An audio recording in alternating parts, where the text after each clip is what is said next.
Bonjour tout le monde. Bonjour. Que la grâce de Dieu soit sur nous ce matin. Amen. Nous allons dédier ces moments entre les mains du Seigneur, qu'il soit l'alpha, qu'il soit l'oméga, qui contrôle toutes choses, et puis toute chose qui sera faite, qui sera dite en ces lieux, ne soit faite ou dite que pour sa gloire. Amen. Alléluia. Amen. Père Saint, Dieu Tout-Puissant, nous te sommes reconnaissants pour ce dimanche matin. C'est toi qui nous as donné ce souffle de vie ce matin, Seigneur. Je me rappelle toujours de ces paroles de cet homme qui disait que en lingala kola la kola mukaeza habitude de Nzambe. Seigneur, c'est une grâce que de se réveiller ce matin, Seigneur, que d'avoir les yeux ouverts, Seigneur, que de pouvoir parler, que de pouvoir voir mon frère, ma soeur. Seigneur, nous te sommes infiniment reconnaissants pour ce que tu fais. Pour ce que tu fais. Il y a ce matin des hommes et des femmes qui sont morts à travers le monde, Seigneur. Ils sont morts avec leur espérance, ils sont morts avec leur projet, Seigneur, mon Dieu roi. Ils ont laissé tout ce qu'ils avaient de plus précieux. Est-ce les maisons, est-ce l'argent, est-ce les voitures, oh Dieu. Mais Seigneur, toi, tu nous as fait grâce ce matin. Tu nous as donné la vie. Et Seigneur, voilà pourquoi chaque fois que tu nous donneras la vie, nous ne cesserons jamais de te louer, nous ne cesserons jamais de te dire merci, nous ne cesserons jamais de te remercier, Seigneur, nous ne cesserons jamais de proclamer que tu es grand, que tu es Dieu, que tu es digne. Seigneur, merci. Merci pour ce jour. Merci pour cette grâce. Merci pour ce moment. De recevoir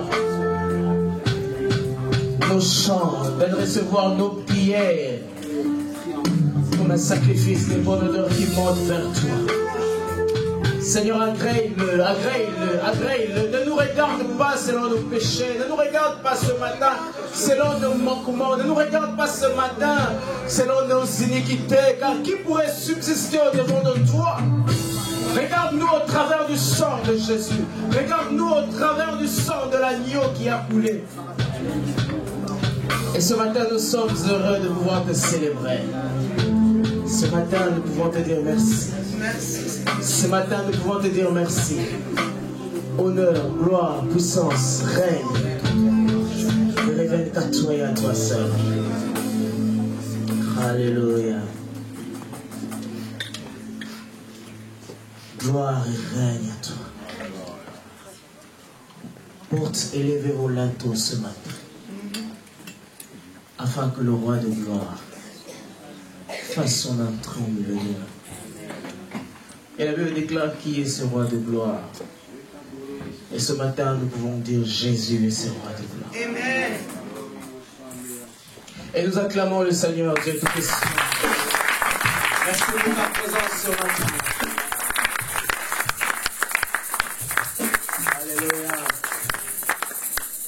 Alléluia. Amen.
Tu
leurs chars.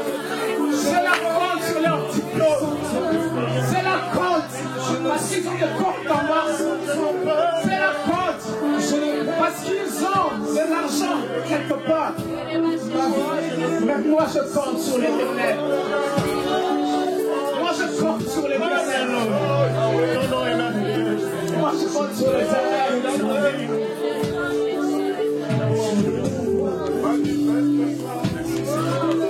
Compte sur toi.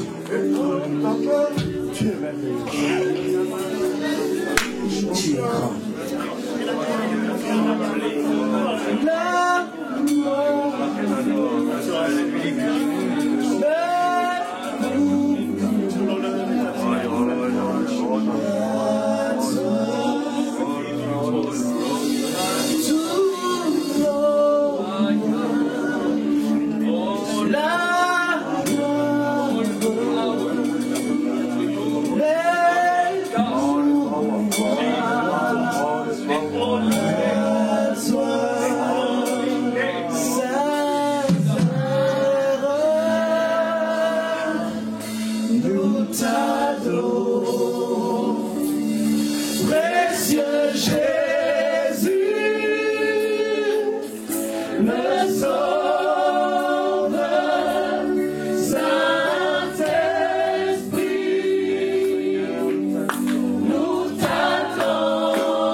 Dans l'assemblée des saints. Ils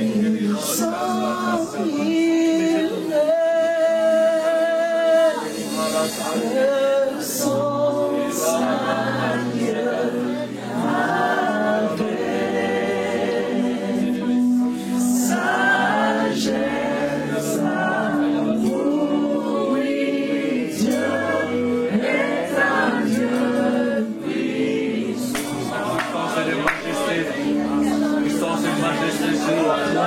Seigneur redoutable, tu es grand et redoutable, tu es grand et redoutable, tu es grand et redoutable, tu es grand et redoutable. Oh, honneur et gloire à l'agneau de Dieu, assis sur le trône. Honneur et gloire à l'agneau. Je ne sais pas, mais ce matin, depuis ce matin, quand je me suis réveillé, il y avait ces chants qui montaient de mon cœur. Mes yeux ont vu l'agneau. Mes yeux ont vu l'agneau. Mon rocher, mon yaya sur ce trône. Mes yeux ont vu l'agneau. Seigneur, ces refrains montaient, montaient, montaient encore ce matin. Je ne sais pas pourquoi, mais c'était comme un chant d'action de grâce. Un chant de révélation qui me montre qu'il n'y a que l'agneau. Mes yeux ont vu l'agneau, mes yeux ont vu l'agneau pour ce qu'il a fait durant ces 14 jours qui sont passés. Mes yeux ont vu l'agneau. J'aimerais, Seigneur, comme ces personnes dans la parole qui ont été visitées, 9 sont partis, mais un seul est revenu au pied de la croix pour dire merci. Pour dire merci. Et ce matin, l'Église veut revenir au devant de toi. Pour dire merci à Yahweh. Merci pour ce que tu as fait durant ces 14 jours. Pour dire mes yeux ont vu, mes yeux ont vu. J'ai entendu parler de toi, mais maintenant mes yeux t'ont vu. J'ai entendu parler de toi, mais maintenant mes yeux t'ont vu. Oh Dieu. Alléluia. Je veux que ce chant, qu'on le chante, toute l'église comme ensemble. C'est un court refrain. Nous allons le chanter avec foi, avec conviction. Nous allons le chanter tous ensemble, tous ensemble. Alléluia. Les yeux ont vu l'agneau, mon héros sur son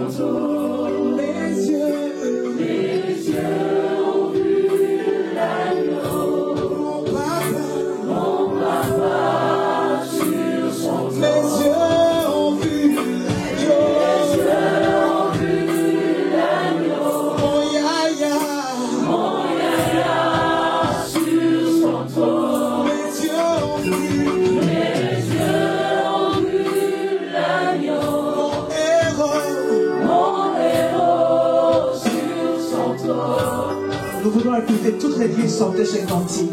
La chorale va se taire, mais tous ensemble. Ce matin, nous allons former une grande chorale. Juste avec ces refrains. Est-ce que nous pouvons nous mettre debout, les mains légèrement levées, pour reconnaître que c'est l'agneau qui fait dans nos vies. C'est l'agneau qui fait dans nos vies. C'est l'agneau qui fait dans nos vies. Mes yeux en vie tous ensemble. Mes yeux en vie, l'agneau. Mon yaya, mon yaya, sur son trône. Mes yeux en vie, l'agneau. Mon papa,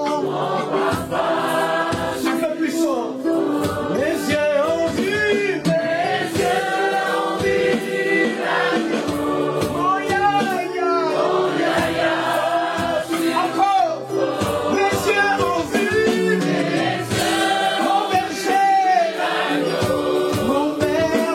mon berger, encore un peu plus fort. Mes yeux en vue, l'agneau, mon papa.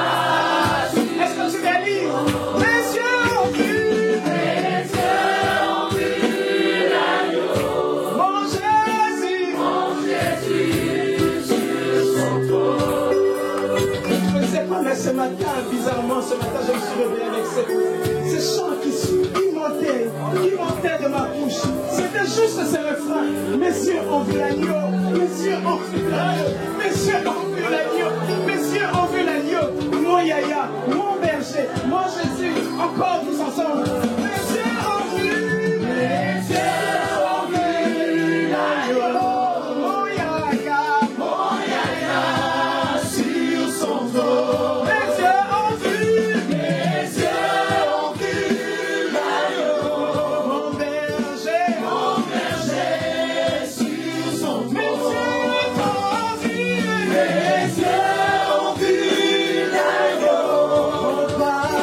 Mon papa, sur son trône. Des fois, on ne réalise pas. Dans la présence de Dieu, il est important des fois de réaliser que la Bible déclare que celui qui veille sur Israël, mais sommeil, il les donne. J'aimerais dire les bergers qui veillent sur ta vie.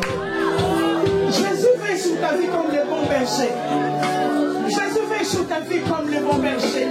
Même quand tu dors, même quand tu es fatigué, même quand tu as des dettes, même quand tu es dans la misère, même quand tu es dans l'abattement, c'est lui qui veille sur ta vie. C'est lui qui t'aime, ne te lâche jamais. Lui n'abandonne pas. Parce que la Bible déclare, même lorsque nous sommes fidèles, Dieu dans sa nature, Dieu dans sa nature, Dieu dans sa nature reste le même. Dieu dans sa nature reste le même.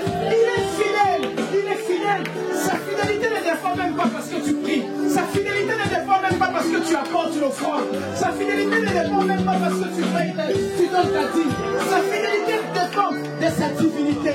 Sa fidélité dépend de sa nature. Oh, mes yeux t'ont vu, mes yeux ont vu l'agneau. Mon yaya, sur son trône. Mes yeux t'ont vu, mes yeux ont vu l'agneau. Mon papa, sur son trône. Pour la dernière fois, mes yeux t'ont vu, mes yeux ont vu l'agneau. Mon berger, sur son trône. Mes yeux t'ont vu, mes yeux ont vu l'agneau. Mon papa, sur. Alors, offre-lui cette belle acclamation pour dire tu es le bon berger. Tu es le Dieu qui vit. Tu es le Dieu qui règne. Tu es le Dieu qui règne, le Dieu qui regarde en tout temps, en toutes circonstances.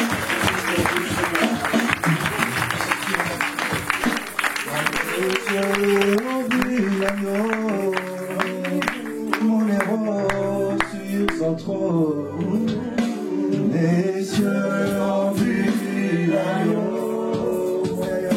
Mon yaya, alléluia, sur son trône, les cieux ont vu l'agneau. Mon yaya, sur son trône, les cieux ont vu l'agneau. Mon héros sur son trône. Messieurs,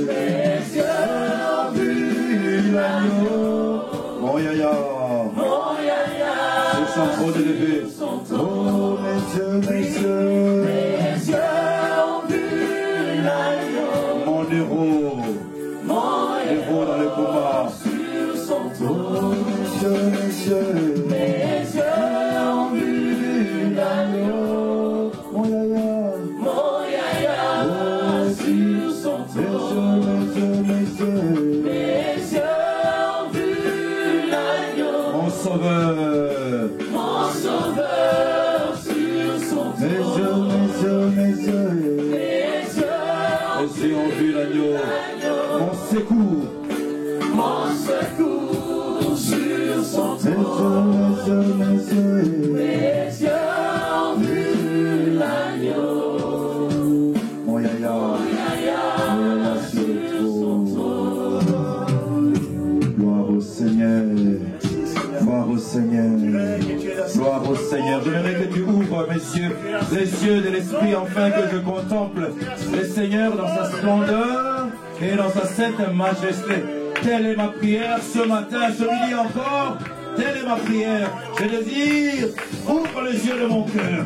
Ouvre les yeux de mon cœur, afin que je contemple le Seigneur dans sa majesté, dans sa toute puissance, là où il demeure. Seigneur, je désire, ouvre les yeux de mon cœur, afin que je voie des choses que mes yeux physiques ne savent pas voir, que mes yeux physiques ne savent pas contempler, Seigneur. C'est ça ma prière ce matin, ce midi, Seigneur. Ouvre aussi les yeux de ce peuple, enfin, qu'il puisse contempler, oui, qu'on puisse contempler ta présence, oh Dieu. Oui, fais-le comme tu l'avais fait avec l'homme qui était avec l'homme de Dieu. Oui, en ouvrant ses yeux, afin qu'il voie, oui, que ceux qui étaient avec eux étaient plus nombreux que ceux qui étaient avec les adversaires. Seigneur, s'il te plaît, oh Dieu, merci de oindre ta parole. Merci Seigneur, parce que ta parole atteint toujours son but. Et que ce midi encore, ta parole va atteindre un cœur. Ta parole va atteindre un cœur. Oui, ta parole est destinée à un cœur. Ce midi, Seigneur.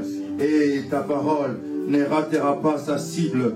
Ta parole ne ratera pas son objectif ce midi. Ta parole, oui, sera prêchée avec puissance et vérité. Seigneur, merci de oindre ton serviteur. Oui, ton serviteur, afin qu'il puisse proclamer ta parole in extenso, comme tu veux, Seigneur, qu'elle soit délivrée, oh Dieu. Merci pour les oreilles que tu oins aussi, afin qu'ils puissent capter, être attentifs, oh Dieu. Et en ce lieu, en ce moment, j'anéantis tout esprit de distraction. En ce moment et en ce lieu, j'anéantis tout esprit de somnolence, de sommeil, physique ou spirituel, afin que la parole puisse être prêchée et atteigne le cœur maintenant. Oui, je rends inanimé, oui, et sans aucune efficacité, toutes les armes que l'ennemi a fourbies contre cette assemblée. Oui, je dis que ces armes ne vont pas opérer aujourd'hui, ne vont pas opérer en ces lieux. Oui, je dis que ces armes seront inefficaces contre les élus de Dieu, contre les enfants de Dieu, en ce lieu et en ce moment. Au nom de, au nom de, au nom de. Est-ce que tu peux acclamer le Seigneur? Tu peux reprendre ta place. Gloire au Seigneur. Gloire au Seigneur. Vous avez vos Bibles ce matin et je vais vous inviter à faire une lecture. Nous sommes là donc dans les livres de Daniel, chapitre 2, nous lirons à partir du verset 31. La parole de Dieu dit ceci, Daniel chapitre 2 au verset 31. Ô roi, tu regardais et tu voyais une grande statue. Cette statue était immense et d'une splendeur extraordinaire. Elle était debout devant toi et son aspect était terrible. La tête de cette statue était d'or pur, sa poitrine et ses bras étaient d'argent, son ventre et ses cuisses étaient d'airain, ça veut dire de bronze, ses jambes de fer, ses pieds en partie de fer, en partie d'argile. Tu regardais, lorsqu'une pierre se détacha sans le secours d'aucune main, frappa les pieds de fer et d'argile de la statue et les mit en pièces. Alors, le fer, l'argile, le rein, ça veut dire le bronze, L'argent et l'or furent brisés ensemble et devinrent comme une balle qui s'échappe d'une haie. Le vent les emporta et nulle trace n'en fut trouvée. Mais la pierre qui avait frappé la statue devint une grande montagne et remplit toute la terre. Verset 36. Voilà le songe et nous en donnerons l'explication devant le roi. Parole du Seigneur. Oui, ceci est la parole du Seigneur dans le livre de Daniel. Nous assistons donc à quelque chose d'inhabituel. Un roi a fait un songe et il a demandé à ses satrapes, à ses magiciens, à tous ceux qui étaient dans sa cour, des sages de sa cour, de pouvoir venir deviner le songe, de trouver le songe et de lui en donner explication. Donc la proposition du roi ou la demande du roi avait quelque chose de très très très exceptionnel. C'est quelque chose qu'on n'avait jamais vu. Et le roi, les magiciens, les astrologues, tous les devins qui étaient dans sa cour, ils disent, mais roi, on n'a jamais entendu pareille chose. Jamais on a entendu un roi, quelque grand fût-il, n'a jamais demandé pareille chose aux gens. Et le roi insiste enfin que vous trouviez d'abord le songe et puis me donner l'explication. Mais il dit même que si je constate que vous voulez gagner le temps, afin de pouvoir fourbir, inventer des choses et me les dire. Mais si vous tardez, que vous n'êtes pas capable de me donner d'abord le songe, puis son explication, alors la sentence est tombée, je vous amènerai au pilori, je vous mettrai à mort et vos maisons seront rasées. Et je disais tantôt que cette manière de faire que nous voyons aujourd'hui en Israël, lorsque un kamikaze s'est fait exploser dans un bus, s'est fait exploser quelque part, qu'est-ce que l'on fait? Oui, non seulement lui-même s'est fait tuer, on va chez lui, oui, on rase sa maison, on rase même la maison de ses parents. Ça, ce sont des habitudes qui existaient dans cette région-là. Ce matin, ce midi, je vais vous proposer un thème alors que nous venons de sortir des 14 jours de jeûne et de prière où nous avons vu le ciel s'ouvrir. Oui, où nous avons vu le ciel s'ouvrir. Quelqu'un a dit Amen. Amen. Parce que le mien, il s'est ouvert. Oui, le mien, il s'est ouvert et je suis certain que le tien aussi s'est ouvert et que nous avons expérimenté de manière extraordinaire combien le Seigneur nous a visités, combien le Seigneur a enlevé l'opprobre, combien le Seigneur a résolu les problèmes sociaux, les problèmes physiques, les maladies, de santé. Oui, comme le Seigneur a visité chacun de nous. Mais j'ai demandé au Seigneur de quoi dois-je parler aujourd'hui. Le Seigneur m'a invité à nous parler de la prophétie biblique ou de l'eschatologie. Et ces derniers temps, le Seigneur m'a dit, tu dois revenir sur ce message, tu dois revenir sur ce message. Donc l'année prochaine, celui ou ceux qui m'écouteront, je parlerai beaucoup sur l'eschatologie, qui est une discipline de la prophétie biblique qui relative aux choses qui appartiennent à la fin des temps. Donc le thème que je vous propose aujourd'hui, c'est l'année 2016 à la lumière de la prophétie biblique. L'année 2016, nous sommes là donc à la fin de cette année, dans 2 semaines, nous allons donc passer à l'année 2017 et je vous propose aujourd'hui de faire une revue, de revoir cette année, de revoir les événements majeurs de cette année, mais cependant de le voir avec des lunettes prophétiques, de le voir à la lumière de la parole de Dieu, de le voir autrement, oui, de le voir maintenant au travers de la parole de Dieu, au travers du prisme de la parole du Seigneur. C'est ça l'exercice, oui. Quelqu'un attendait encore que l'on parle du mariage, qu'on parle encore de la guérison, qu'on parle encore de ceci ou de cela. Non, aujourd'hui le Seigneur nous amène sur un autre registre. Il nous amène sur le registre de la prophétie biblique, de la prophétie biblique. Et tantôt je disais que je trouve la force au travers des Écritures. 2 Pierre chapitre 1 verset 19 où Pierre est en train d'exhorter l'église. Pierre, lui, qui a vécu avec Christ, lui qui a reçu l'enseignement de Jésus-Christ lui-même, Pierre a vécu, il a vu le miracle de Jésus, il a marché avec Jésus, il a entendu le message de Jésus, mais il a vu les miracles que Jésus-Christ a opérés dans la région de la Galilée, dans la Judée. Il a vu tout ce que le Seigneur a dit. Mais voici ce que Pierre dit. Il dit, nous tenons pour autant plus certaine la parole prophétique, et ajoute-t-il, à laquelle vous faites bien de prêter attention. Ce message s'adresse aujourd'hui à l'église de la Borne, qui vient de sortir des 4 jours de miracles, oui, de visitations divines. Mais on dit, la parole dit, oui, vous devez prêter attention à la parole prophétique à laquelle vous faites bien de prêter attention, comme à une lampe qui brille dans un lieu obscur, jusqu'à ce que le jour vienne apparaître et que l'étoile du matin s'élève dans vos cœurs. Pierre exhorte, Pierre, lui qui a vécu les miracles, Pierre qui a marché avec Jésus, Pierre qui croit à l'enseignement de l'ouverture des cieux, Pierre qui connaît ces choses, il sait que les cieux peuvent s'ouvrir.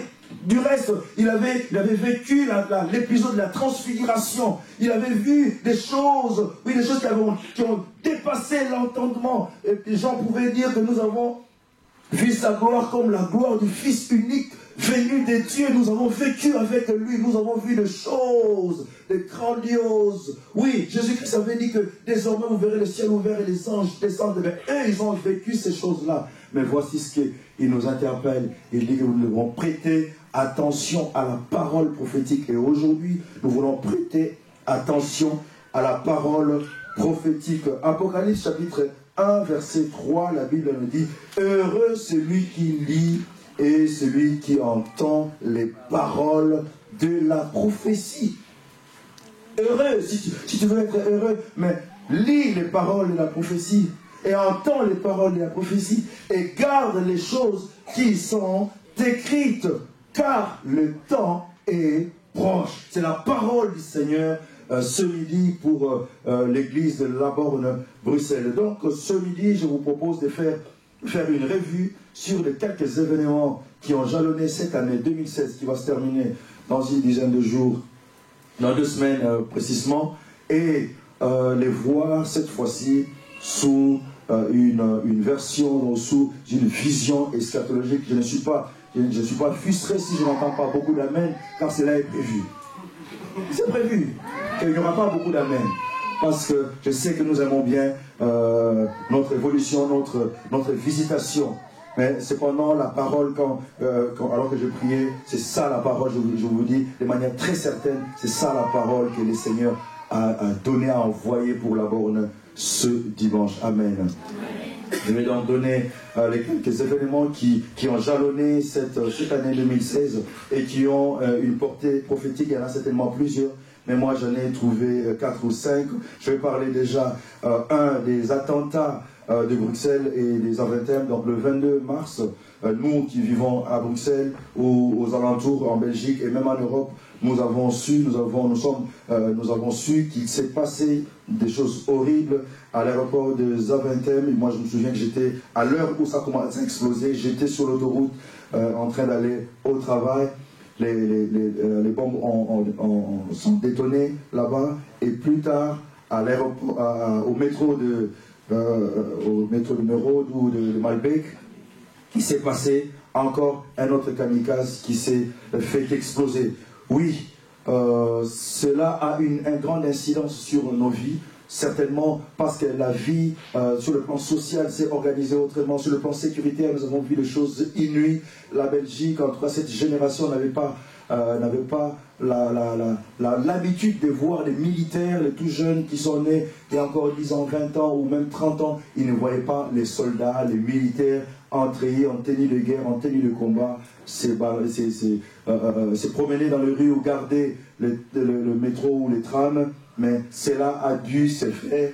L'alerte a atteint au niveau 4 et nos vies ont été impactées. Et la question que je me pose, est-ce que cela n'a-t-il pas été dit dans les Écritures? Est-ce que la Bible ne dit-elle rien à propos de ce genre d'événements?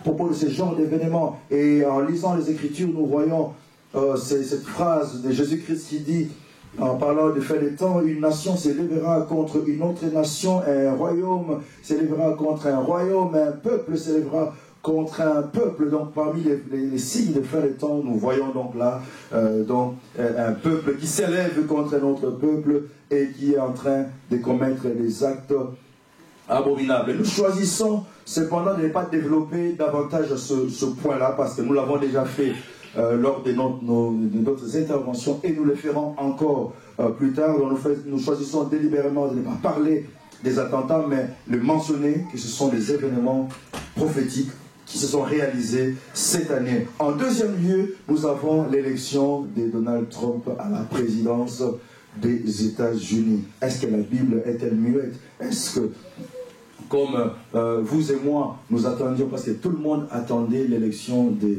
Hillary Clinton. Je me souviens qu'il y a eu des prophéties qui avaient été données, je ne cite pas ici le nom, mais des hommes de Dieu respectables ou qui ont pignon sur rue avaient déclaré il y a déjà 6 ans ou 7 ans, qui avaient dit Hillary Clinton sera la première dame à être élue en tant que présidente des États-Unis d'Amérique. Et à cette époque-là, contre Barack Obama, elle avait perdu. Alors la prophétie n'était pas enterrée. On avait dit que plus tard, vous verrez qu'elle se représentera et elle remportera. Et nous l'avons vu. Et dès qu'elle s'est représentée, elle a gagné les primaires dans le camp des démocrates. Ah, je me suis dit, oh, ça y est. Donc, les prophéties vont se réaliser, les prophéties de ce genre-là, de tout ce qui avait prophétisé en bien sur elle, allait se réaliser. Mais nous nous étions réveillés tous incrédules et nous avons vu que ce n'était pas Hillary Clinton, mais c'était plutôt Donald Trump. Est-ce que la Bible, est-ce que Dieu était-il aussi surpris? C'est ça ma question. Nous les hommes, nous étions surpris, les sondages ont été démentis, mais est-ce que Dieu aussi était-il lui aussi je vais dire, surpris par cette élection inopinée et inattendue? C'est ça la question à laquelle nous réfléchissons. Aujourd'hui, je dis encore, nous choisissons de ne pas parler longuement là-dessus, parce que nous avons reçu dans plusieurs tweets, plusieurs messages, plusieurs commentaires sur les réseaux sociaux, ont fusé, ils nous ont proposé plusieurs interprétations.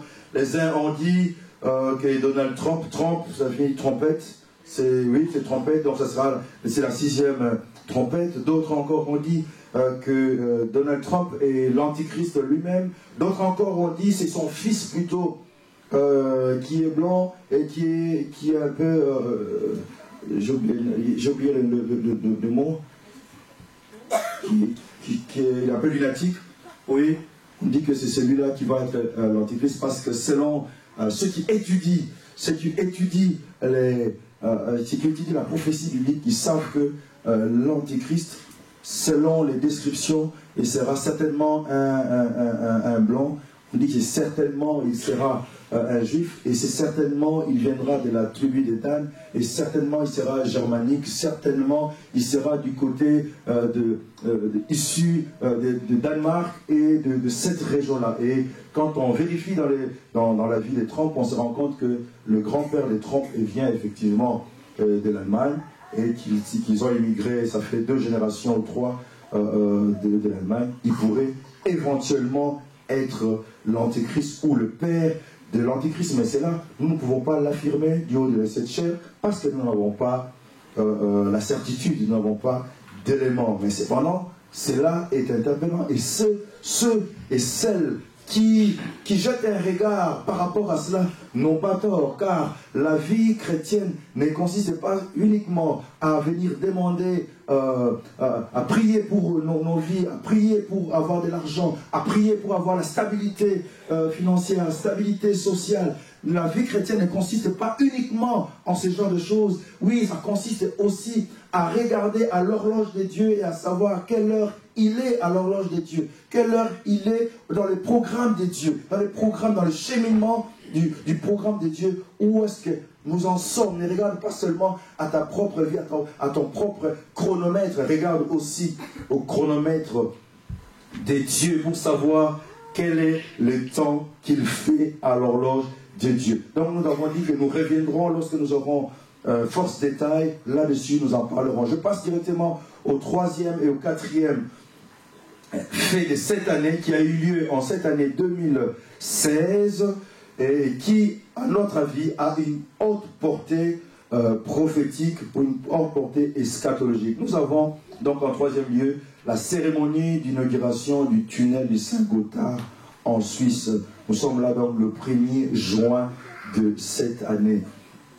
1er juin 2016. Il s'est passé quelque chose de très grand.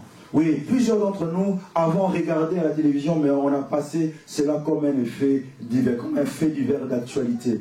Oui, en Suisse, ils ont inauguré, ce jour-là, ils ont inauguré un tunnel. C'est le tunnel le plus long, le tunnel ferroviaire le plus long du monde. Le tunnel ferroviaire le plus long du monde. Ça a été inauguré cette année, le 1er juin. Mais ceux et celles qui, comme moi, avons regardé ce jour-là la télévision, ils ont assisté à une manifestation satanique. Ce jour-là, les satanistes ne sont pas cachés. Ils sont passés sur CNN, ils sont passés sur BBC, ils sont passés sur France 24, ils sont passés sur toutes les chaînes. Et le satanisme a été exhibé. Le satanisme a été exhibé. On a fait des danses, on a exhibé des danses, on a mis des choses abominables et on les a exposées. Les grands de ce monde, Angela Merkel, François Hollande, les grands de ce monde ont assisté à la cérémonie inaugurale. Et nous avons fait l'effort de ne pas cacher. Revenez sur l'image. De ne pas montrer d'autres images que ça, parce qu'il y a des femmes dénudées et tout ça, ça nous n'avons pas voulu montrer. Mais voilà le ballet qui a eu lieu, le bouc qui était au centre de toute la manifestation, de toute la danse, de tous les ballets. Oui, on a montré, on a exalté ce bouc, alors qu'on a montré l'agneau. Vous verrez à la maison, je vous donne la permission, allez voir, vous allez voir que l'agneau a été bafoué en ces lieux. À un moment donné, on a sorti l'agneau, c'est le bouc qui a régné sur l'agneau. Or, vous et moi, nous connaissons l'agneau. L'agneau de Dieu, c'est Jésus-Christ. Et les satanistes le savent. Ils ont mis en scène quelque chose, mais c'est passé à la télévision, ils ne sont pas cachés. Ils ont passé à la télévision où on a montré que le bouc a régné sur l'agneau. Ils ont fait des choses abominables. Ils ne sont pas cachés. Mais qu'est-ce que donc ce tunnel nous cache donc? Ce tunnel, nous avons dit que c'est le plus long tunnel ferroviaire du monde avec 57 km de long. C'était un travail pharaonique, des travaux vraiment gigantesques qui ont duré 17 ans. Pour qu'on en arrive là, avec 17 ans, il y a des générations qui ont travaillé là. Oui, à partir du jour où on a commencé à faire exploser les premières dynamites pour pouvoir creuser là, on a fait 17 ans pour pouvoir terminer ce travail gigantesque. Et le budget de ces travaux ont coûté 11,1 milliards d'euros pour pouvoir terminer ce travail. Donc c'était un travail très grand. Et l'attention a été mise ici sur la cérémonie satanique. Et un ange déchu, un androgène à tête de bébé et ailé a été exhibé. Un bouc assis sur le trône et un agneau sacrifié, vaincu. Ça, ils ont fait ça en danse et ils ne sont pas cachés. Et la tradition nous dit qu'à cet endroit, le Gothard, c'était un endroit où chaque fois qu'on mettait un pont, le pont s'est cassé. Dans l'Antiquité, quand on va vérifier dans l'Antiquité, il y a toujours, chaque fois qu'on jetait un pont à cet endroit-là, ces ponts ne duraient jamais longtemps. Et la tradition de ce peuple, le peuple de ce côté-là, les Suisses, les Helvétiques, ils disaient toujours que c'était le diable qui venait, qui balançait les pierres, les grosses pierres pour qu'ils viennent couper les ponts, pour qu'ils viennent briser les ponts. Alors, pour cela, il devait faire une cérémonie pour dédier au diable, pour dire que maintenant nous partisons avec toi, que ce tunnel puisse continuer à exister, que ce tunnel puisse rester là, que ce tunnel maintenant nous signons un pacte avec toi. C'est ça la signification de tout ce que ils ont fait et là. Et lorsque nous lisons les Écritures et tous ceux qui sont éveillés par rapport à ces choses, Ils savent aussi, il y a un passage dans les Écritures, lorsque la 6e trompette sonnera, la Bible dit que oui, le feu va descendre, va s'abattre sur la terre, et les puissants de ce monde vont aller dans les cavernes. Oui, ils vont aller dans les cavernes, ils vont se cacher. Et tous ceux qui sont alertés par ces choses, ils savent maintenant que les eschatologues disent que c'est dans le tunnel du Gothard, là le plus long, c'est là qu'iront se cacher les grands de l'Europe.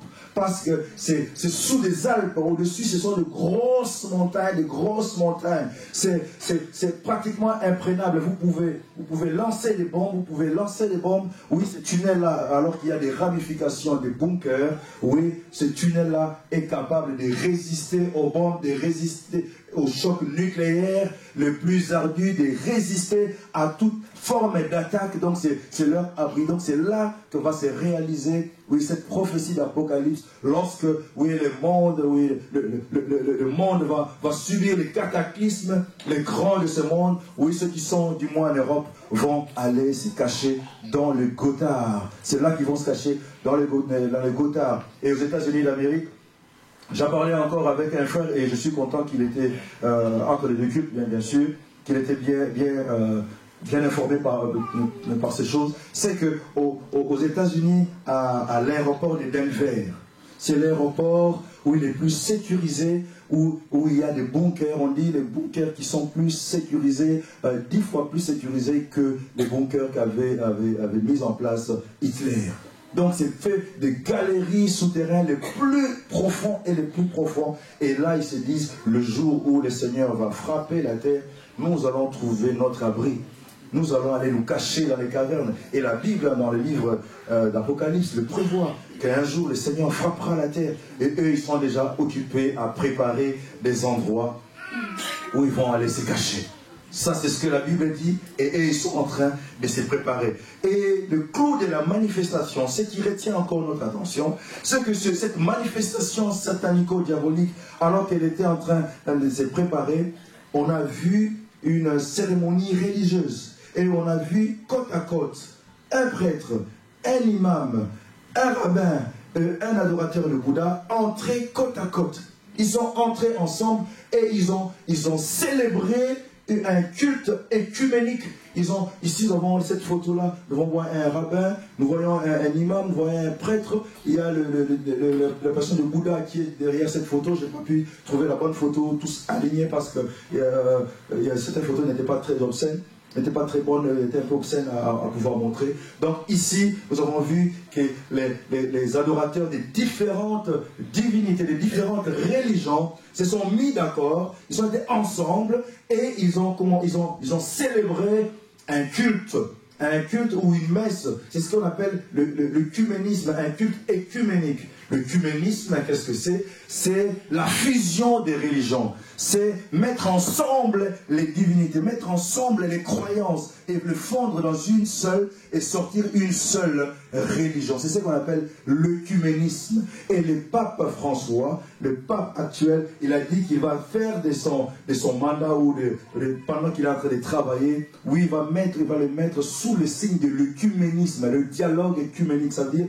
l'entente entre différentes religions, afin qu'ils soient capables de célébrer ensemble, oui, de célébrer ensemble à une seule messe. Donc, dans une seule messe, nous pourrons avoir un imam, nous pourrons avoir un rabbin, nous pourrons avoir un adorateur de Bouddha, et ils entrent dans la messe et ils célèbrent ensemble. C'est là que je fais, sans transition, je passe à la quatrième qui est au quatrième événement. Ici, je parle des événements, des activités œcuméniques du pape François. Je suis là donc au 6 janvier de cette année, l'année 2016. Qu'est-ce qui s'est passé? Il s'est passé que le pape François a écrit une lettre ouverte qui a été publiée dans un journal républicain. Et voici ce qu'il dit. Et il parle, le pape François dit que toutes les religions rencontrent Dieu, mais de différentes manières. Et cela est écrit. Toutes les religions rencontrent Dieu, mais de différentes manières. Une manière de dire que tout chemin mène à Rome. Même si tu es bouddhiste, mais ta religion va atteindre Dieu. Même si tu es adorateur d'Allah, ta religion va atteindre Dieu. Même si tu es animiste, ta religion va atteindre Dieu. Mais il a fait cette déclaration. Mais c'est une déclaration qui a à haute portée prophétique. Mais que celui qui lit, oui, mais fasse attention. Ça veut dire qu'on est arrivé à quelque chose, oui, de quelque chose de très grand. La papauté, celui qui a la tête de la plus grande organisation religieuse, maintenant il fait de l'ouverture. Il dit que même les athées, Dieu les comprend, Dieu ne condamne pas les athées, et que dans leur attitude, dans leur conscience, ils peuvent atteindre Dieu dans leur conscience. Et pourtant la parole de Dieu ne nous prêche pas cela. La parole de Dieu dit à ceux qui l'ont reçu, à ceux qui croient en son nom, elle a donné le pouvoir de devenir enfant de Dieu. Est-ce que je parle à quelqu'un? Est-ce que j'ai interpellé quelqu'un? Oui. Mais, et donc il a déclaré, celui qui est à la tête de l'église romaine a déclaré sur écrit que le fait de croire en Dieu n'est pas une obligation. N'est pas une obligation. Oui, croire en Jésus-Christ n'est pas une obligation. Dans ta conscience, tu peux atteindre Dieu. Dans ta conscience, tu peux atteindre Dieu. Quelle que soit la religion. Il dit, quelle que soit la religion, tous nous atteignons Dieu, mais de différentes manières. Et d'ailleurs, il affirme ici, nous sommes tous enfants de Dieu. Or, la Bible ne dit pas cela. La Bible ne dit pas cela. La Bible dit que nous sommes tous créatures de Dieu, mais nous ne sommes pas tous enfants de Dieu. On devient enfant de Dieu par la vertu de la nouvelle naissance. Par la vertu de la nouvelle naissance. Si tu n'es pas né de nouveau, pouvait dire Jésus à Nicodème, si tu n'es pas né de nouveau, tu ne sauras rencontrer le Seigneur, tu ne peux pas voir le Seigneur. Et Nicodème, docteur de la loi, ayant fait de hautes études dans la loi, il pose la question, dois-je rentrer encore dans le ventre de ma mère, afin de sortir et cela naître de nouveau? Mais non, si tu n'es pas ni d'eau ni d'esprit, tu ne sauras pas voir, oui, le royaume des cieux. Mais ici, en 2016, celui qui est le guide spirituel, le chef spirituel des milliards de personnes déclare aujourd'hui qu'il n'est pas nécessaire.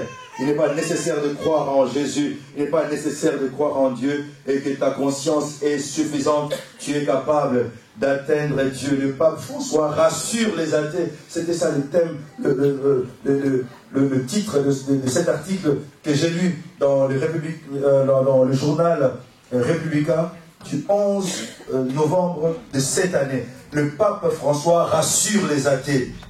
Vous n'avez pas à croire en Dieu pour aller au ciel. La conscience et non la divinité. La conscience et non la divinité. Ça, ce sont les propos du pape François le 11 novembre qui a été publié dans le journal Le Républicain.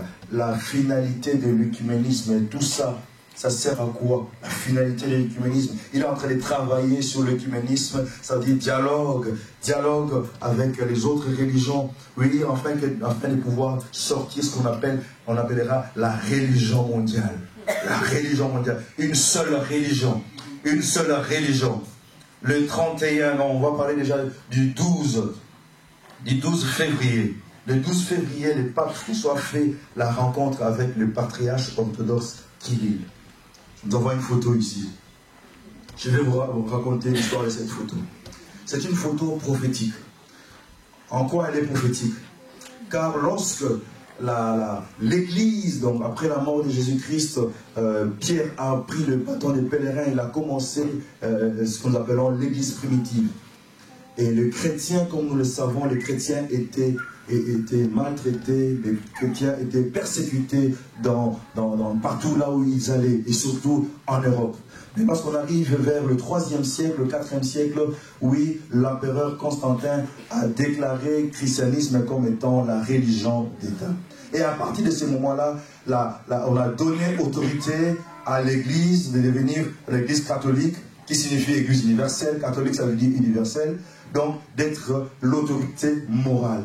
Mais cependant, dans l'Église, il y avait deux tendances. Il y avait une tendance grecque et une tendance romaine. La tendance grecque, elle était conservatrice. La tendance grecque, elle voulait rester attachée au judaïsme, aux coutumes, être plus proche du judaïsme, de la manière à laquelle on servait dans les temples, même les vêtements, les habillés, comme on servait dans les temples. Ils étaient orthodoxes, c'est comment on les appelle orthodoxes. Et ils étaient là, donc, c'était la tendance grecque. Et puis il y avait une autre tendance qui était progressiste, qui voulait évoluer un peu, qui voulait changer une certaine mentalité, qui voulait être plus ouverte dans certains sujets, dans certaines manières de célébrer. Alors à un moment donné, la doctrine, ils se sont tellement frottés et qu'ils sont séparés. Et leur séparation a eu lieu en 1057, c'est ce qu'on appelle le chiisme.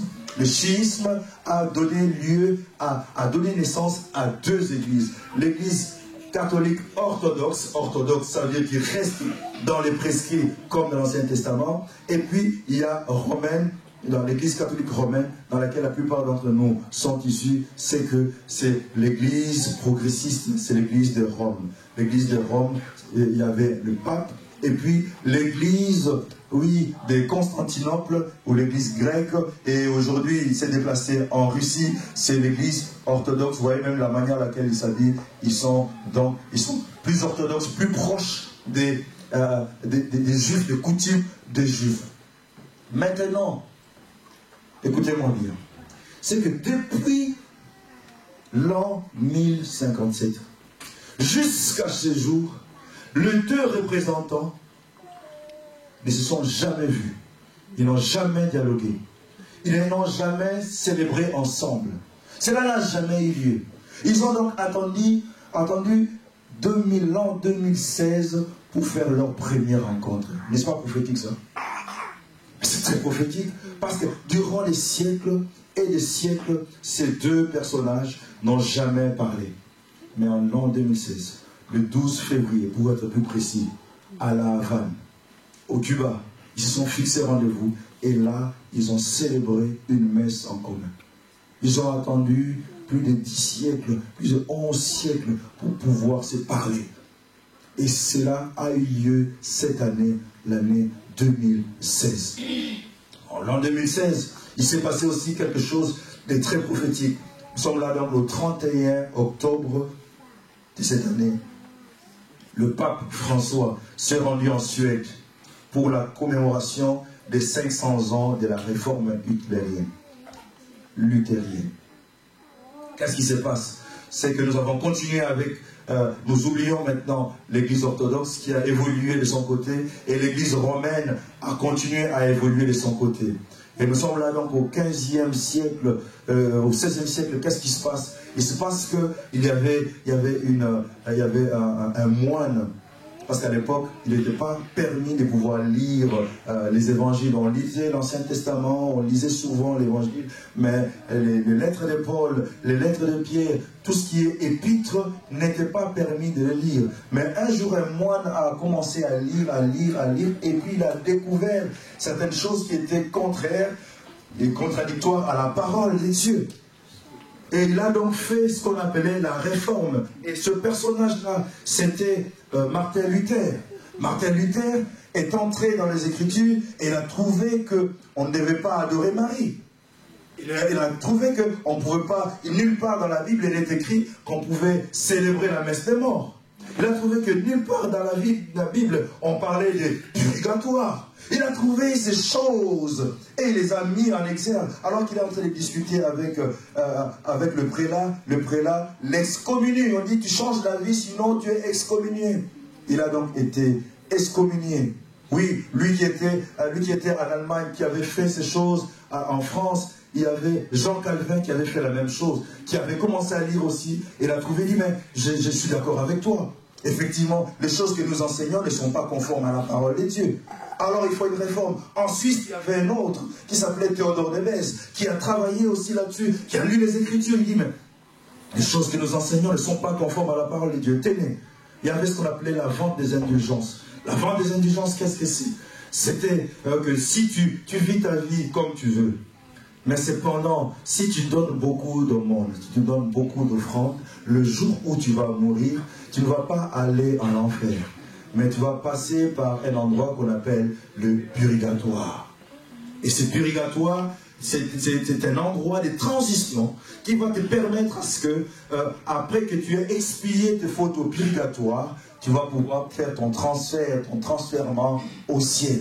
Et cela était enseigné. C'est ce qu'on appelait la vente des indulgences. On vendait donc l'indulgence de Dieu. En donnant beaucoup des offrandes, en faisant beaucoup de bonnes œuvres, sache-le que même si tu vis ta vie comme tu veux, le jour où tu mourras, tu vas aller au purgatoire. Et de ce purgatoire, après un certain temps, tu auras un transfèrement pour aller au ciel. Et cet enseignement-là avait été prêché pendant des années et des années. Et les réformateurs, ce qu'on appelait les réformateurs, ça veut dire Théodore de Bèze, Jean Calvin et Martin Luther, oui, ont mis en lumière ces choses et ont montré leur inadéquation par rapport à la sainte doctrine. Et pour cela, ils ont été excommuniés. Ils ont été traités des protestants. Pourquoi? Parce qu'ils ont protesté. Ceux qui ont protesté, on les a appelés les protestants et ils ont été mis de côté.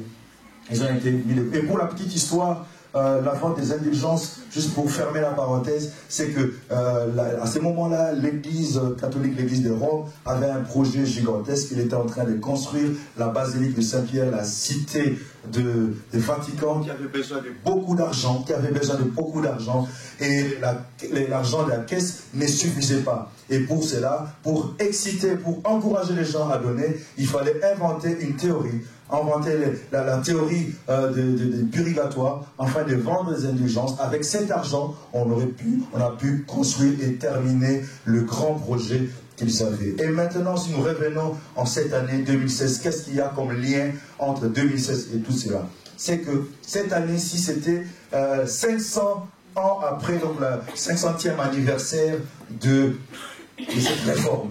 C'était cette année. Donc il n'y a pas de dialogue entre l'église luthérienne et l'église catholique, mais cette année, comme ils fêtaient leur 500e année, le pape François s'est déplacé jusqu'en Suède, et là, il a rencontré les deux grands personnages de l'église luthérienne, et ils ont célébré ensemble. Ils ont fait un culte écuménique, une messe ensemble, oui, pour célébrer leur 500e anniversaire. Donc ici, nous voyons que cette année a été une année pleine d'activités écuméniques. Et l'activité écuménique, j'ai dit, la finalité, c'est l'instauration d'une religion mondiale. C'est la fusion de toutes les croyances sur des valeurs universelles telles que l'amour, la paix, la tolérance. C'est ça le but. On dit, à un moment donné, on va entrer à l'église, nous ne parlons pas de Jésus, nous ne parlons pas de Mahomet, nous ne parlons pas de Bouddha, nous parlons seulement d'amour, nous parlons seulement de la fraternité, et nous parlons seulement de la tolérance, mais n'est-ce pas un bon discours? Ah, mais c'est un bon discours. Ça met tout le monde d'accord. On dit, mais puisque vous ne croyez pas en Jésus, et eux ne croient pas à Mahomet, mais n'en parlez plus. Mais vous croyez à l'amour, mais eux aussi croient à l'amour, mais alors parlez de l'amour. Vous croyez à quoi? Vous croyez à la paix. Oui, vous croyez à la paix, mais eux aussi croient à la paix, mais parlez de la paix. Mais à la tolérance. La tolérance, mais tolérez-vous. Et alors ce sera ça, la nouvelle religion, qui est la religion mondiale. C'est cette religion qui est occupée à être mise en place. Les puzzles, frères et sœurs, sont en train d'être placés afin que cette religion mondiale puisse prendre part. Et là, nous allons assister, oui, à la montée de ce qu'on appelle la Trinité diabolique. La Trinité diabolique, alors que nous avons notre Trinité, le Père, le Fils et le Saint-Esprit. La Trinité diabolique, elle est décrite dans le livre de l'Apocalypse. On parle de l'Antichrist, du faux prophète et du dragon. Et ces trois personnages doivent se mettre en place afin que la bataille finale puisse avoir lieu. et à la tête de l'œcuménisme ou de cette religion mondiale, c'est là que nous allons voir le faux prophète. Le faux prophète doit être à la tête de l'institution religieuse mondiale ou globale, alors que nous parlons de la globalisation, de la mondialisation. On va globaliser l'économie, on va globaliser la politique, on va globaliser aussi la religion. Et à la tête de la religion mondiale, il y aura les faux prophètes. À la tête de l'économie mondiale, il y aura la bête ou l'antéchrist. Et Satan, qui sera le dragon, il sera là pour leur donner le pouvoir. Et alors, j'ai aimé quelqu'un qui m'a amené, un bout de papier, et je remercie Dieu pour cela. Il dit, ah, mes frères Adam, moi aussi je m'intéresse à ceci. Je dis, ah, mais frère, tu m'encourages. Il me dit, ce projet-là s'appelle Blue Beard Project. Le Blue Beard Project, il dit que c'est un projet, c'est le nom de ce projet, je n'avais pas ce nom-là. Je sais uniquement que l'on parle de la religion mondiale ou de la religion mondiale ou de l'œcuménisme. Il dit, mais ce projet-là a un nom. Le nom, c'est Blue Beard Project. Qui consiste en quoi? Qui consiste en ce que, alors qu'on est en train de jeter, de lancer les satellites là-haut dans l'espace, et aujourd'hui là nous savons que Galiléo va commencer à tourner. Galiléo, c'était la version européenne du GPS, parce que vous savez que le GPS c'est américain. Ça veut dire par le GPS nous dépendons tous des Américains.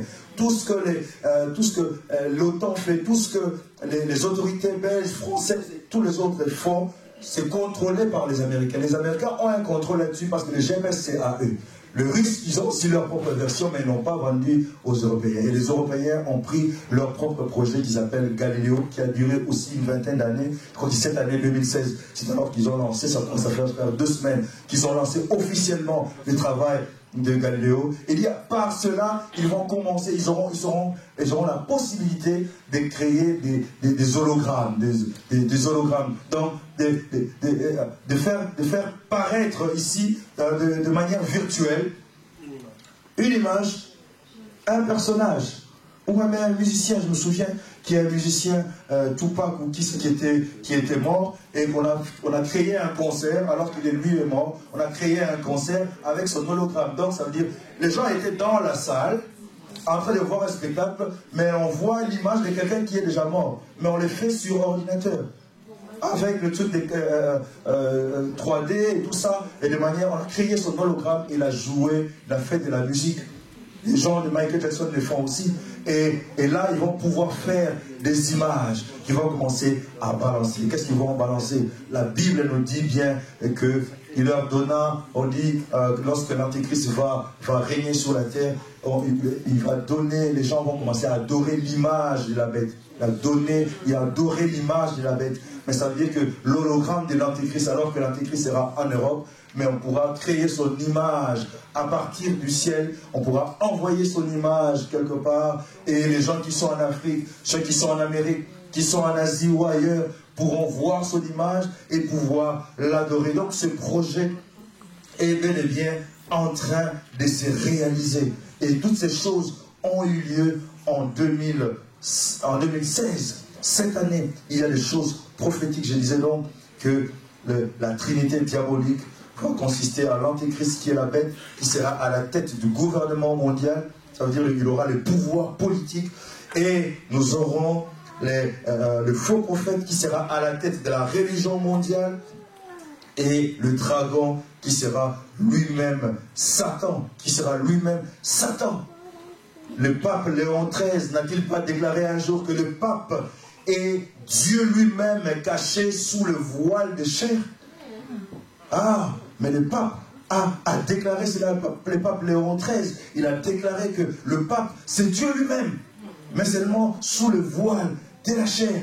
Ce sont les choses qui sont en train de se passer dans notre génération. Et nous ne devons pas être distraits, uniquement préoccupés par notre confort, préoccupés par tout ce qui nous entoure, préoccupés par nos propres calendriers ou par nos propres agendas, alors que le Seigneur a aussi un agenda. Et nous faisons bien, comme dit Pierre, de prêter attention à cette parole prophétique. Nous faisons bien. Et heureux c'est lui ou ceux qui lisent et qui entendent les paroles de la prophétie. Heureux ceux qui font attention, qui prêtent attention à ceci. Alors nous revenons à notre cher Daniel. Daniel a vécu cette époque où le roi demande à ce qu'on puisse lui donner la vision, on puisse lui donner le songe et puis lui en donner l'interprétation. Et Daniel est allé voir ses compagnons, les trois, pour pouvoir discuter avec eux et se mettre en prière et avoir la vision, que le Seigneur puisse lui donner la réalité de tout ce qui va se passer. Et nous avons vu dans la Bible que finalement, Daniel a eu cette vision, il a eu ce songe. Nous sommes là au verset 36, le verset 36 du livre de Daniel chapitre 2, nous avons vu, il a dit que voilà le songe et nous t'en donnerons néanmoins l'explication. 37, ô roi, tu es le roi des rois, car Dieu des cieux, le Dieu des cieux t'a donné l'empire, la puissance, la force et la gloire. Il a remis entre tes mains en quelques lieux qu'habitent les enfants des hommes, les bêtes des champs et les oiseaux du ciel. Et il t'a fait dominer sur eux tous. C'est toi qui es la tête d'or. Donc il voit ici, il dit que tu as rêvé, tu as fait un songe avec une grande statue. La tête était d'or, les épaules et le parti supérieur c'était d'argent, le rein était de bronze ou des reins, et les jambes et les pieds étaient de fer et d'argile. C'est ça la vision que tu as vue. Mais cependant, le Seigneur nous donne de te donner l'explication de toutes ces choses. Nous sommes là donc dans le livre de Daniel, verset 38, où il parle de la tête, il dit que c'est toi qui es la tête d'or. Maintenant, pour la suite, il dit 39, après toi s'élèvera un autre royaume, moindre que le tien, puis un troisième royaume qui sera d'airain, ça veut dire de bronze, et qui dominera sur toute la terre. Il est très intéressant que lorsque nous lisons les manuels d'histoire, lorsque nous quittons la Bible, nous lisons les manuels d'histoire. Pour vérifier la véracité de toutes ces choses, nous nous rendons compte qu'effectivement, après la chute de l'empire de Babylone, les Babyloniens, c'était les Mèdes qui avaient attaqué. Le Mède qui avait attaqué l'Empire et puis les Perses qui avaient attaqué. Il y avait double attaque. Les Mèdes ont attaqué et les Perses ont aussi attaqué. Mais ils se sont retrouvés les deux à occuper le même territoire et ils se sont ligués. Les deux ont travaillé concomitamment. Il y avait un roi de Mède et après, à un moment donné, il y avait un roi de Perse et nous pouvons le voir dans le livre de Néhémie, dans le livre d'Esdras, où on nous parle très clairement de Mèdes et les Perses qui ont occupé. Donc après la chute des successeurs de Nebuchadnezzar, de Bethesda, qui à un moment donné était enflé d'orgueil, s'est permis de prendre les ustensiles de la maison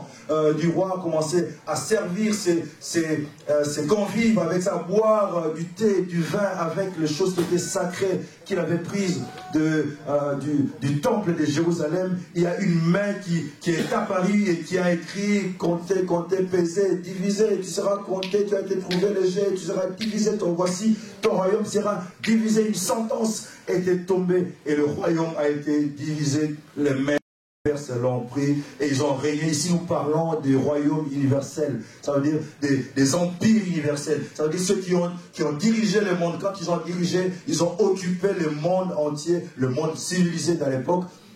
Ils étaient sous la responsabilité ou sous la domination, sous l'empire, l'emprise des Mèdes et des Perses. Et ils ont duré, ils ont régné de 539 avant Jésus-Christ jusqu'à 331, jusqu'à ce que vienne un monsieur qu'on appelait Alexandre le Grand.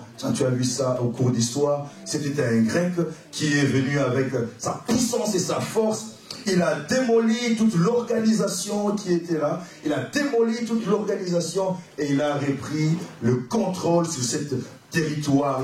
Il a commencé à contrôler tout ce monde-là, le monde civilisé de l'époque. Il a établi sa dynastie Et après sa mort, la Bible nous dit, ou même les archives nous disent que son royaume a été divisé, c'est affaibli, et ce sont les Romains qui ont pris le contrôle, qui ont pris le pouvoir. Est-ce que jusque-là ça va?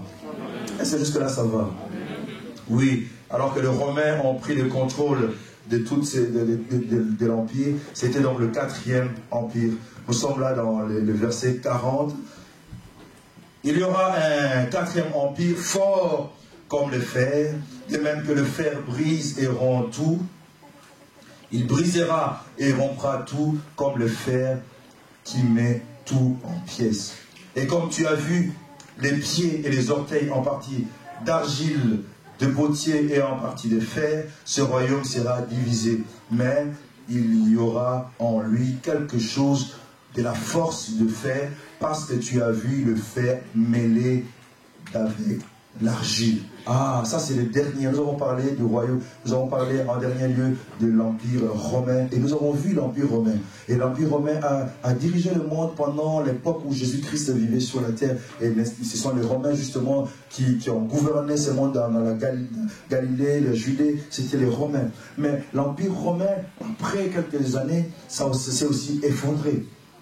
Nous avons remarqué, c'est effondré. Mais cependant, si nous prêtons attention aujourd'hui, nous avons comme l'impression, oui, qu'il y a une organisation qui est en train d'occuper exactement les mêmes territoires que l'Empire romain de l'époque. Et cette organisation, c'est l'Union européenne.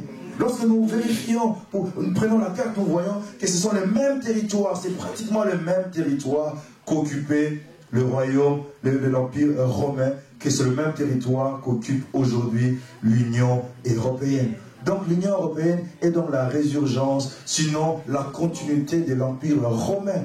Mais voici ce qui a été prophétisé sur l'Empire romain, ou sur l'Union européenne, si tu veux que j'actualise mon propos. C'est qu'on a dit, ça sera un mélange. On dit, comme tu as vu les pieds et les orteils en partie d'argile de potier et en partie de fer, ce royaume sera divisé. Mais il y aura en lui quelque chose de la force de fer. L'Union européenne n'est-elle pas forte? On sent la force de l'Union européenne parce que tu as vu le fer mêlé avec l'argile. Mais comme les doigts des pieds étaient en partie de fer et en partie d'argile, ce royaume sera en partie fort et en partie fragile. Eh bien, c'est ce que nous voyons, que l'Union européenne, elle est en même temps forte, mais nous voyons en même temps une certaine fragilité. Et cette fragilité s'est exprimée aujourd'hui, cette année-ci, en 2016, où les Britanniques, qu'est-ce qu'ils ont fait? Ils ont voté pour sortir de l'Union. Et nous avons vu que comment cette force était finalement fragile.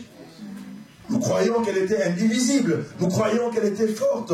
Oui, le traité de Lisbonne nous en parlait, le mécanisme de l'article 50, la possibilité de quitter. Mais personne ne croyait que cela était faisable. On croyait que... Mais il suffit qu'un peuple s'exprime à une courte majorité, 51%, et alors, ils ont donc quitté. Et ça, nous avons vu ça cette année. Nous avons été témoins de la réalisation, de l'accomplissement d'une prophétie biblique d'antan. Le verset 43 dit, tu as vu le fer mêlé avec l'argile parce qu'ils se mêleront par des alliances humaines, mais ils ne seront point unis l'un à l'autre. De même que le fer ne s'allie point avec l'argile. Ah, l'accomplissement de cette prophétie s'est réalisé de nos jours. Donc les deux ne pouvaient pas s'unir. Je disais, tantôt que lorsque nous regardons dans le passé, nous allons voir qu'ils ont toujours eu du mal. Il fut un temps, Guillaume le Conquérant, qui a voulu conquérir la France. Il n'a jamais pu. Et nous avons vu que dans les années 1800, l'empereur Napoléon Bonaparte, qui régnait sur une grande partie de l'Europe, pratiquement l'Europe occidentale, toute l'Europe occidentale, il s'est permis de traverser la Manche pour aller occuper la Grande-Bretagne. Nous avons vu qu'il n'a jamais pu. Car les Britanniques, par le général Wellington, sont descendus. Ça s'est passé non loin de nous, c'est à Waterloo, c'est la bataille de Waterloo. Ça s'est passé il y a 200 ans, où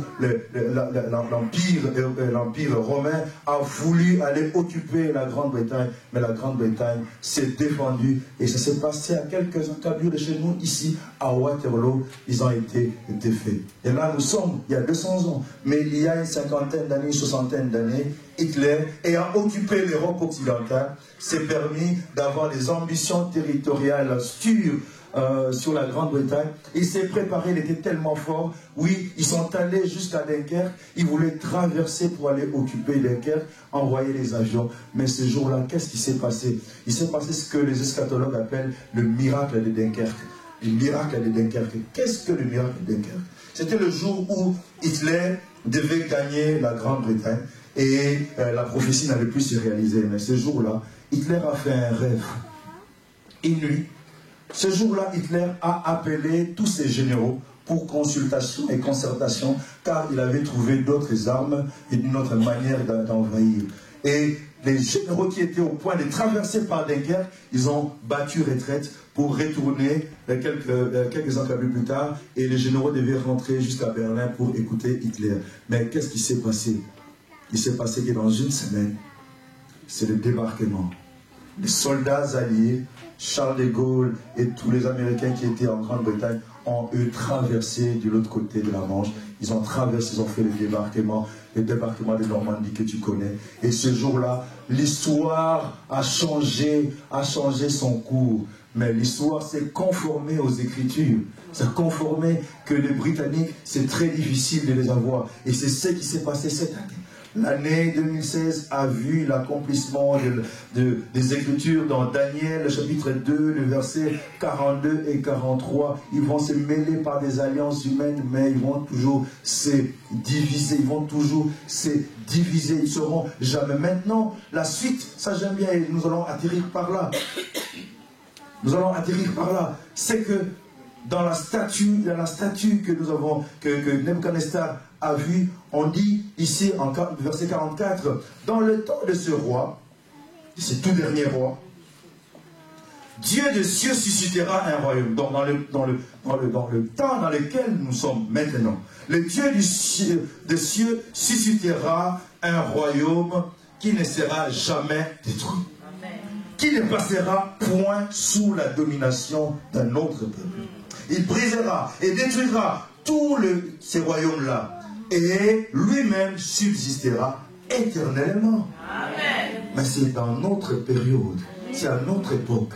C'est à l'époque où nous allons voir que les pieds d'argile et les pieds de fer ne seront pas se mêler. C'est cette époque-là, à cette époque-là, que le Dieu du ciel va commencer un nouveau royaume. Et ce royaume-là va durer éternellement. 45, on dit...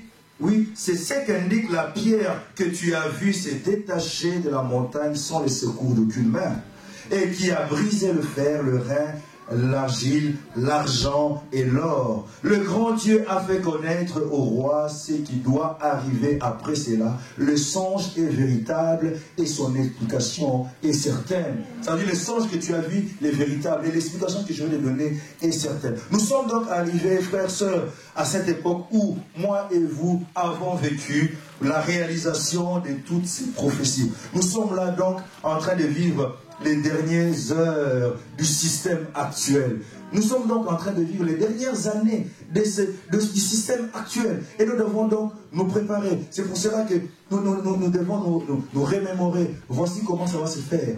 C'est que avant que cette pierre qui ne tombe sur ces statuettes et pour la faire écrouler, il va se passer quelque chose. Le Seigneur lui-même a un signal donné. Au son de la trompette et à la voix de l'archange, oui, lorsque les ciels vont s'ouvrir, on dit que les morts en Christ ressusciteront premièrement. Et nous, les vivants qui serons restés à l'avènement de Christ, en un instant, nous serons changés et nous serons enlevés à la rencontre du Seigneur. Voici la parole. Et ces choses sont de plus en plus proches. De plus en plus proches. Donc voilà pourquoi le Seigneur voulait que nous puissions connaître ces choses. Après avoir passé 14 jours de cieux ouverts, et nous avons bénéficié, oui, des grâces de Dieu, il est maintenant intéressant, il est maintenant important que nous puissions jeter les regards à l'horloge divine pour savoir quelle heure il fait à l'horloge de Dieu. Oui, c'est là que s'accomplit la parole qui dit de deux qui seront au lit, l'un sera pris, l'autre est laissé, de deux femmes qui seront en train de moudre leur grain. Oui, on dit l'une sera prise, l'autre est laissé, de deux qui seront dans la voiture, l'un sera pris, l'autre est laissé. Le temps est arrivé afin que nous puissions nous préparer par rapport à la rencontre du Seigneur. La Bible ne dit-elle pas à quoi servira-t-il à un homme de gagner le monde s'il perd son âme? À quoi sert que je puisse gagner le mariage, je puisse gagner l'emploi, de l'argent, oui, réaliser mes rêves sur la terre, si je perds mon âme? Et je te dis encore que la vie est une éternité. La vie d'un homme est une éternité.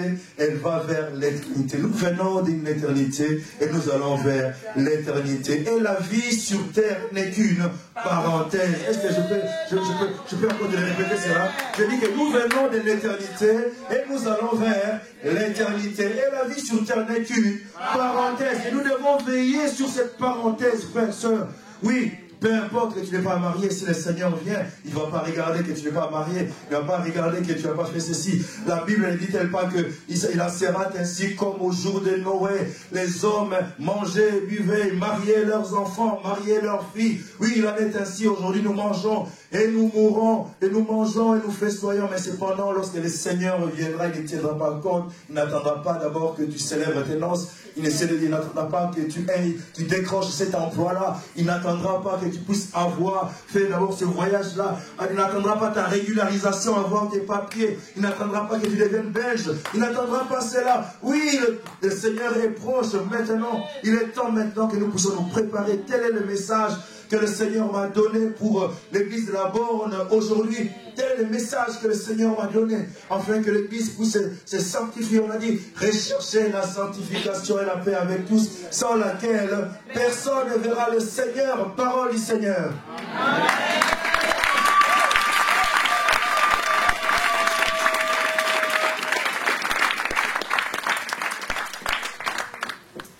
Aussi interpellant.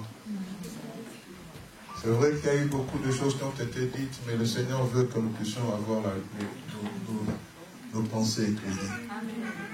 Jésus revient bientôt. Tout ce qui se passe dans le monde, bien-aimé, si nous ne sommes pas éclairés, nous risquons d'être distraits. Et j'aimerais bien aimer que nous nous tenions debout. Je vais dire au Seigneur, garde-moi éveillé.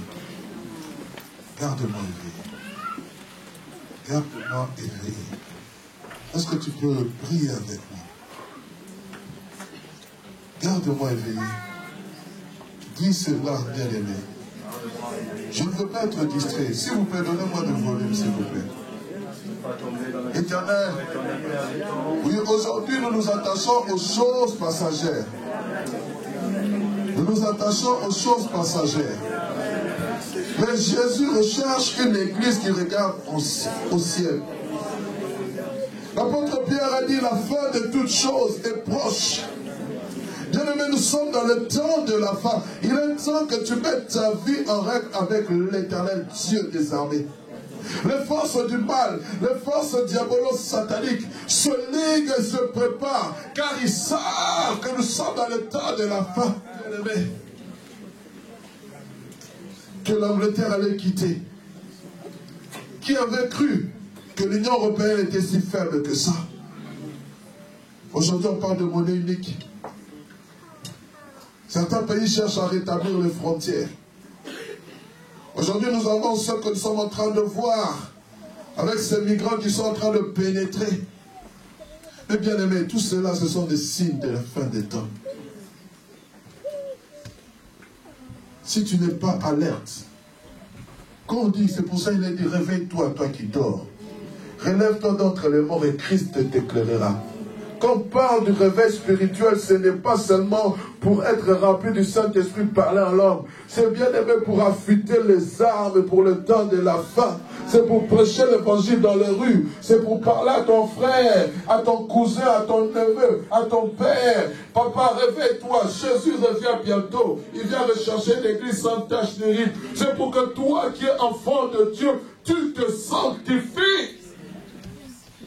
Tu demandes pardon à celui à celle qui t'a fait du mal. Tu te pries pour ton ennemi. Tu dis, Seigneur, sauve celui qui me fait du mal. Oui, bien aimé, c'est ce temps comme ceci. C'est pour cela, demande encore à Dieu l'amour. Dis, Seigneur, remplis-moi de ton amour. Est-ce que tu peux prier? Remplis-moi de ton amour. Nous sommes dans le temps de la fin. Remplis-moi de ton amour. Jésus, au moment de la croix, il a dit, Père, pardonne-leur car ils ne savent pas ce qu'ils font. Est-ce que tu peux prier? On n'a pas besoin de musique pour que tu pries. Toi, tu dois prier pour ta vie. Mets ta vie en règle, bien-aimé. Oh, affûte les armes, Veillez et priez, car vous ne connaissez ni le jour, vous ne connaissez ni le temps. Les disciples sont venus et ils sont venus vers Jésus. Dis-nous quand ce jour viendra. Vous entendrez parler de guerre, des bruits de guerre. Vous entendrez parler de famine, des épidémies. Vous entendrez la charité d'un plus grand nombre ne se refroidira. Mais ce ne sera pas la fin. Nous sommes dans le signe annonciateur du sang de la fin. Bien-aimé, il faut que tu te lèves. Il faut que tu te lèves. Il faut que tu te lèves. Prie, bien-aimé, prie. Que mon cœur ne fléchisse pas. Que mon cœur soit toujours attaché à l'Éternel. Que mon cœur soit toujours attaché à l'Éternel. Oh, que je ne tombe pas dans le piège de la religion. Que je ne tombe pas dans le piège de la religiosité. Oh, que ma vie soit sanctifiée. Garde-moi, au Seigneur, fidèle à toi. Garde-moi, fidèle à toi. Est-ce qu'on peut chanter ces cantiques? J'ai un prix à remporter de victoires à gagner. Garde-moi, Seigneur, fidèle à toi. Garde-moi, ô Seigneur, fidèle à toi. Garde-moi. Garde-moi, ô Seigneur, fidèle à toi. J'ai appris à remporter des victoires à gagner. Ô Seigneur, garde-moi, fidèle à toi. Fidèle à toi. Garde-moi, ô Seigneur, fidèle à toi. Fidèle à toi. Garde-moi, ô Seigneur, fidèle à toi. J'ai appris à remporter des victoires à gagner. Ô Seigneur, garde-moi, fidèle à toi. Seigneur, je te prie de garder ton église, ton peuple fidèle. Bénis ton serviteur qui nous a éclairés. Seigneur Dieu de gloire, merci Père parce que c'est toi qui déposes la lumière dans le cœur de ton peuple. Que nos vies soient toujours en règle avec toi. Louange, gloire, honneur te soit rendu. Nous voulons t'apporter nos dîmes et nos offrandes que nous voulons donner avec joie. Père, sanctifie-les. Que cet argent puisse contribuer, Seigneur, à faire grandir ton œuvre. Et pourquoi pas, à faire l'épanouissement de ton œuvre. Que ceux qui ont apporté dîmes et offrandes, tu les bénis. Mais ceux qui n'en ont pas, Seigneur, bénis-les davantage, afin que prochainement, qu'ils puissent apporter dans la maison du trésor avec joie. Au nom de Jésus. Amen. Papa Thierry.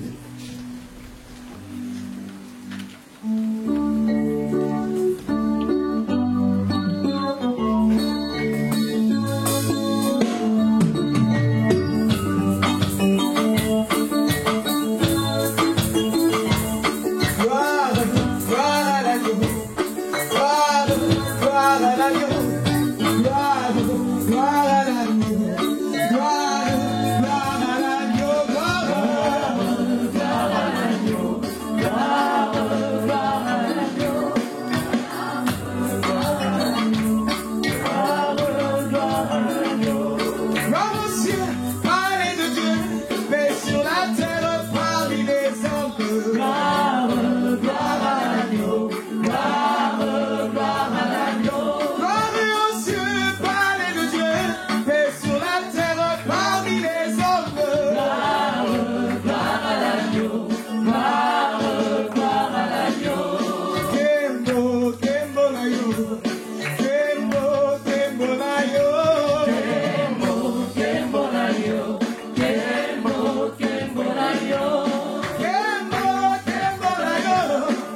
tu es ce Dieu qui revient bientôt.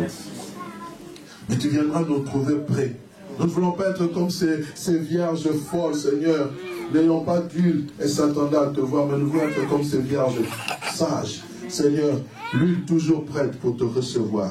Éternel Dieu des armées, je prie pour ton Église. Je prie pour l'Église universelle dans le monde, Père, qui confesse Jésus-Christ comme Seigneur et Sauveur. Ma prière est le vœu de mon cœur, Seigneur, que nos cœurs soient toujours attachés à toi, que nos yeux soient toujours grandement ouverts. Père, car tu reviens bientôt. Nous ne connaissons ni le jour, nous ne connaissons ni l'heure, nous ne connaissons si ça sera dans la matinée, si ça sera dans la soirée, si ça sera, Seigneur, pendant que nous sommes en train de fêter Noël. La Bible se tait dessus, mais tout ce que nous savons, la Bible dit, au son de la trompette, au son de la trompette, au son de la trompette, tout te verra, Seigneur. Nous te verrons, Seigneur. Oh, tu poseras, Seigneur, tes pieds sur le mont des Oliviers. Et les morts en Christ ressusciteront. Et nous, les vivants, nous serons transformés. Ce corps n'héritera pas du royaume des cieux. Nous serons transformés dans un corps glorieux. Père, nous allons aller à la rencontre de l'époux. Oh, nous allons manger avec l'époux. Tu dresseras une table, Seigneur Dieu de gloire, où nous dînerons. Nous allons être avec toi. Nous chanterons, Seigneur, à tue-tête. Nous sommes nous arrêter. Les louanges à la gloire de l'agneau. À l'agneau soit la gloire, la louange. À toi qui règne, à toi qui domine. Père Dieu des armées, que le faible puisse toujours témoigner de la force qui vient de toi. Nous ne voulons point nous arrêter à te servir, Père. Tu reviens bientôt. Bénis ton peuple. Bénis, Seigneur, ce peuple qui vient assoiffé à ta rencontre. Alors que nous sommes, Seigneur, nous arrivons lentement mais sûrement à la fin de cette année 2016. Éternel Dieu de gloire, nous savons qu'il y a des sacrifices humains qui se font dans le monde ténébreux. Mais nous prions que, Seigneur, tu sois ce Dieu qui défend notre cause, qui nous défend, Seigneur Dieu de gloire. La Bible déclare que l'ange de l'Éternel campe au milieu de ceux qui le craignent afin de les arracher du danger. Nous n'allons pas servir de pâturage à nos ennemis. Non, Père, nos ennemis, lorsqu'ils verront, Seigneur, que nous sommes en train de rayonner de la gloire de Dieu, ils fuiront de même. Ils viendront par un seul chemin, mais ils s'enfuiront par 6. Ils nous feront la guerre, mais nous ne vaincrons pas. Car celui qui est en nous est plus fort que celui qui est dans le monde. Avec Dieu, tu feras des espoirs. Avec Dieu, tu feras des espoirs. Tu es appelé à triompher. Tu es appelé à aller de l'avant. Tu es appelé à éclairer ce monde qui est dans les ténèbres. Tu es appelé à être le sel de la terre. Tu es appelé à être la lumière du monde. Va dans la paix du Seigneur, au nom puissant de Jésus. Nous avons ainsi prié. Que mon Dieu vous bénisse, qu'il vous bénisse abondamment. Seigneur, nous nous enlevons avec un arbre de sourire, dans le nom puissant de Jésus.